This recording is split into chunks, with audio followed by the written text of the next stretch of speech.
அவுசு பில்லாஹி மினஷ் ஷைத்தானிர் ரஜீம் பிஸ்மில்லாஹிர் ரஹ்மானிர் ரஹீம். எனவே இரவு அவரை சூழ்ந்தபோது அவர் ஒரு நட்சத்திரத்தை கண்டு இதுதான் என்னுடைய இறைவன் என்று கூறினார். ஆனால் அது மறைந்து விட்டபோது மறைந்து போகின்றவற்றை நான் நேசிப்பவன் அல்ல என்று உரைத்தார். அப்போ இது ஒரு பிரச்சார உத்தியாக அல்லாஹ் இவருக்கு சொல்லி கொடுக்குறான். புரியுதா? அப்போது இந்த பிரச்சார உத்தி வரும்போது இப்போது உதாரணத்துக்கு இப்போ இவருக்கு நிறைய விஷயம் இருக்குது. உதாரணத்துக்கு இதில் நிறைய தஃப்சீர்களில் கட்டுக்கதைகள்லாம் எழுதி வச்சுருக்காங்க. என்ன அப்படின்னா, இவர் பிறந்தது ஒரு குகையில். யார்? இப்ராஹிம் நபி. அந்த குகையில் பிறந்ததுனால அவருக்கு வெளி உலகமே தெரியாதான். அப்போது அவர் ஒரு 15 வயசு 16 வயசு அல்லது 20 வயசு அல்லது இந்த சம்பவம் நடக்கும்போது அவர் அப்படியே கொண்டாந்து வெளியே வைக்கிறாங்களாம். அப்போ தான் அவருக்கு இரவு அப்படி பார்க்குறாராம். எனவே அவர் மீது இரவு சூழ்ந்து போகுது. ஏன்னா இப்போ இத்தனை நாள் அவர் இரவு பார்க்கவே இல்லையா அப்படிங்கிற கேள்விக்கு பதில் இவங்க சொல்கிறாங்க. இவங்களே ஒரு ஸ்டோரி பில்ட் பண்ணி வச்சுட்டு அப்போ இரவு வந்துச்சு இல்லையா, அப்போ டெய்லி இரவு வந்துட்டு தானே இருந்திருக்கும். இந்த நாளுக்கு முன்னாடி நாள் கூட இரவு அவர் அடைஞ்சிருப்பார்ல. அப்போ ஏன் அவர் அது சொல்லலை அப்படின்னா, இதுக்கு மீனிங் அப்படி கிடையாது. உதாரணத்துக்கு ஆப்பிள் கீழே விழும்போது நியூட்டன் புவியீர்ப்பு விசை பற்றி சிந்தித்தார் அப்படின்னா என்ன அர்த்தம்? டெய்லி ஆப்பிள் கீழே தான் விழுந்துட்டு இருந்துச்சு. நியூட்டனுக்கு ஆப்பிள் ஆப்பிள் அறுத்தா கீழே விழுவுமா மேலே விழுவுமான்ட்டு முந்தா நாள் கேட்டிங்கன்னா அவர் என்ன சொல்லுவார்? கீழே தான் ஏன் விழுவோம் அப்படிம்பார். ஏன் விழுவுங்கிறது அவருக்கு ரீசன் டெக்னிக்கலாக சொல்ல தெரியல. அது எதுக்குன்னா, இது மாதிரியான விஷயங்கள் எல்லாமே அது அந்த நாளில் அது சொல்கிறாங்க அப்படின்னா அந்த நாள் தான் அவருக்கு இரவு சூழ்ந்துச்சின்னு கிடையாது. ஒரு இரவை இவர் செலக்ட் பண்ணிட்டார். அந்த மக்கள்கிட்ட போய் பிரச்சாரம் பண்ணணும் அப்படிங்கிறத அவர் முடிவு பண்ணிட்டார். அப்பா கிட்ட எடுத்தவொன்னே சிலைகளை பற்றி ஆர்குமெண்ட் பண்ணியாச்சு. அது வீட்டுக்குள்ளே பர்சனலாக 1 to 1 பேசி வச்சுருக்கார். இப்போ இப்ராஹிம் நபி வெளியே வரார், ரோட்டுக்கு வரார். ரோட்டுக்கு வானத்திலேருந்து பிரச்சாரம் தொடங்குறார். ஏன் வானத்திலேருந்து தொடங்குறாரு? ஏன்னா வானத்தில் இருக்கிற நட்சத்திரத்துக்கு தான் இங்கே கோயிலில் சிலை இருக்குது.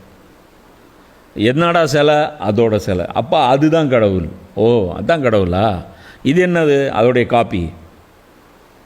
கடவுள் அங்கே இருக்கிறாரு, அவருடைய ரெப்ளிகா இது நாங்கள் கோயிலில் வச்சுருக்கோம். சரி, ரைட், ஓகே. அப்போ ரெப்ளிகா விட்டுரு, டைரெக்டாக கடவுளே பார்ப்போம் அப்படின்னு சொல்லிட்டு அவரை இரவு சூழ்ந்த போது அப்படிங்கிறம்போது அப்போது நல்ல ஒரு கடுமையான ஒரு இரவை அவர் தேர்வு எடுக்கிறார். மேபி ஒரு அமாவாசையாக இருக்கலாம். சரியா? ஒரு அமாவாசை செலக்ட் பண்ணி அவர் அப்படி தேர்வு பண்ணுறார். தேர்வு பண்ணி மக்களுக்கு அதை புரிய வைக்கணும் அப்படின்ட்டு. இப்போ இதில் இன்னொரு விஷயமும் இருக்குது. என்ன அப்படின்னா, அப்போ அவங்க அப்பாட்ட டிபேட் பண்ணும்போது அவருடைய சமூகம் எப்படிப்பட்ட சமூகம்? அது ஒரு அகராதி பிடிச்ச சமூகம். நம்ம கொங்கு பாஷையில் அகராதினா என்ன?